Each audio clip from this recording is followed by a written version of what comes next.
Hello everyone, my name is Pat. Welcome to my channel. Today I will be showing you guys all the book series that I've had for years now, or at least that I've had on my TBR for a while now. Starting off with the biggest series that I have, the biggest collection from an author that I have, all the Cinda Williams Chima books. So I have the Heir Chronicles. I have all 5 of the books. These are all secondhand, and I think quite a bit of these are like library copies, which are fun. Actually, when I started buying library copy secondhand books, I was like, those are fun to own. Like, they look so nice because it feels like I actually have a library. And then I also have, of course, her Seven Realms quartet. So this has 4 books, and then her other one set in the same world as the Seven Realms series. This is set 20 years after Seven Realms, the Shattered Realms series. So these are the 4 books. So I have had these for years, and I mean, I've had her on my TBR for years now. I've just heard so many great things. I know that a lot of people love her and her writing, her world, and her book, and I know these are all like epic fantasy, and I know I'm going to love it. I know I'm going to enjoy it. I know it's going to take me back to me reading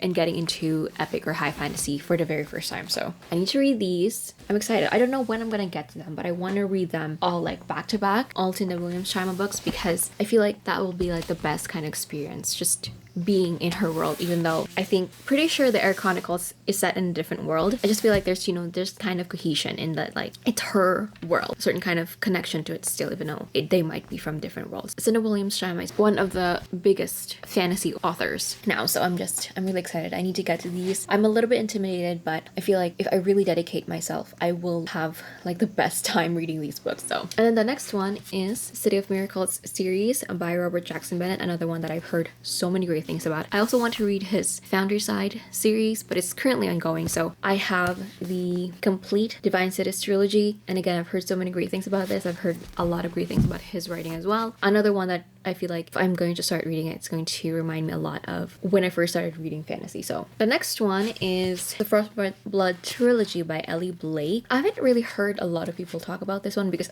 this is another one that is pretty old series. The 3rd book came out in 2018, but I kind of feel like when I look at this, I feel like it's going to be very similar to one of my favorite series, fantasy series of all time, which is Penryn and the End of Days. I mentioned that book before, and I feel like, I don't know, it just gives me those vibes. I just heard that this is one of the better, mostly not as known as other fantasy books that exist. So I think in this world, their magic, or the magic system, has like 2 big divisions, which is fire and ice. That's why it's Frostblood and then Fireblood, and I don't know about Nightblood, but the few times that I've heard people talk about this one, they always mention it. This is one of their favorite series. This is one of their favorite fantasy books.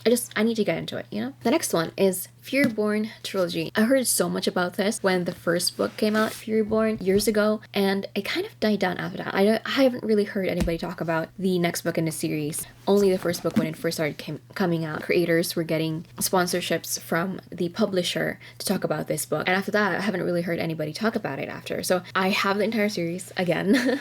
I do know that this is not as well liked as the other ones that I've mentioned earlier. And I think that's the reason why not a lot of people talk about Kingsbane and Lightbringer when they came out. I know Lightbringer came out last year, or maybe 2 years ago, very recently. Yeah, 2020, 2021. I think one of the reasons why is because it's more of like a mid-range kind of YA fantasy. I'm still very much looking forward to this one because a lot of people loved the first book. So I don't know, maybe I like it, maybe I won't, we'll see. But the next one is a very well-known duology, These Violent Lights. Initially I heard so many good things about the first book, but eventually as more people read it, there have been more mixed reviews about this one. I think it's kind of those books that either people really like it, don't particularly like it in terms of like the writing style and just the overall feel of the book. And I think that really boils down to, people's personal preferences.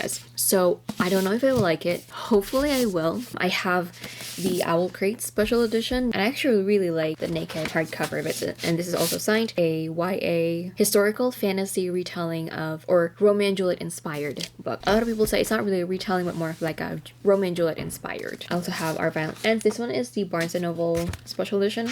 I want to read this very soon because I also want to read Chloe Gong's next series, which is Foul Lady Fortune. I need to get to this very soon so that I like also read Foul Fortune. Another one that I feel like will remind me of when I first started getting into fantasy or YA fantasy, Shadow of the Fox by Julie Kagawa. I have read the one with the fairies book, and I really enjoyed that one, but I feel like it's one of those things that is more of a lower to mid YA fantasy. I feel like I will enjoy this a lot, especially because it is tied to Japanese mythology. I feel like I'm going to enjoy this a lot, and I've heard a lot of people who have read this really enjoy this series, and I need to get back to Julie Kagawa's books because one of her series, the Immortal Rule series, the Blood of Eden series is one of my favorite books of all time. It's like a upper YA vampire book, and I really enjoy that one. I need to get into this because this one was released after that series. I actually don't know like the release of her series because she has also the Dragon series, the Talon series. I didn't finish that one because I didn't feel like finishing it. I think I might have gotten to like the penultimate book, but I never got around to reading the last book because I wasn't super invested in the series. So I need to get to this one, and I feel like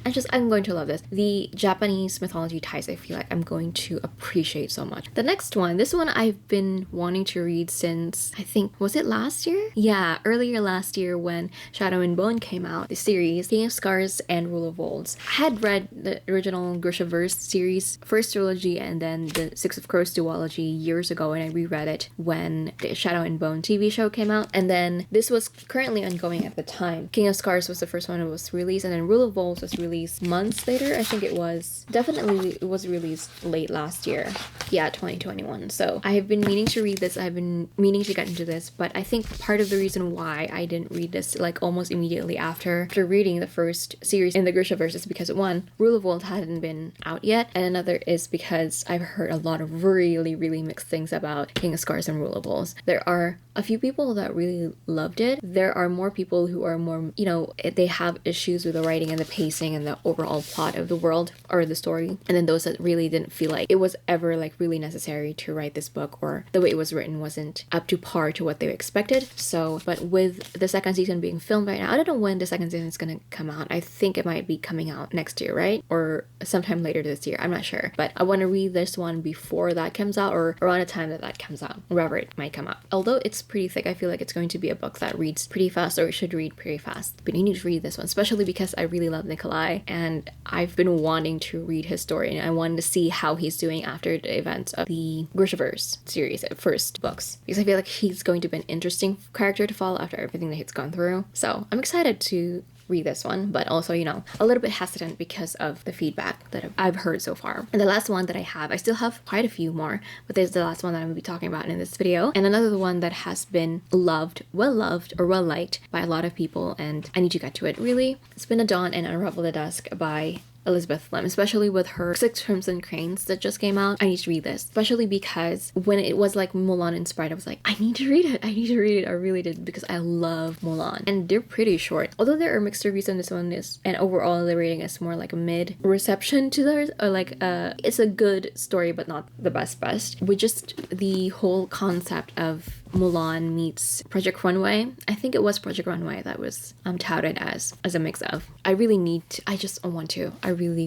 really want to, especially with, I feel like the mix of mythology that's going to be in here. I feel like it's going to be so much fun to read, so much fun to learn about as well. I need to get to this, and this is Duology, and it looks like it's going to be a pretty short, pretty quick read. But so those are all the book series that I have today. I still have a lot more, honestly, that I need to read that have been in my TBR for a while now, but those are the ones that I have for you guys today. If you guys enjoyed this video, let me know if you guys have also like series that you've had for years on your shelf or on your TBR that you need to get to, that you're planning to get to this year, but also which ones of these do you think I should read first. Maybe I'll do a vlog when I finally get to these. But yes, that is it for this video. Thank you so much for watching, and I will see you on my next one.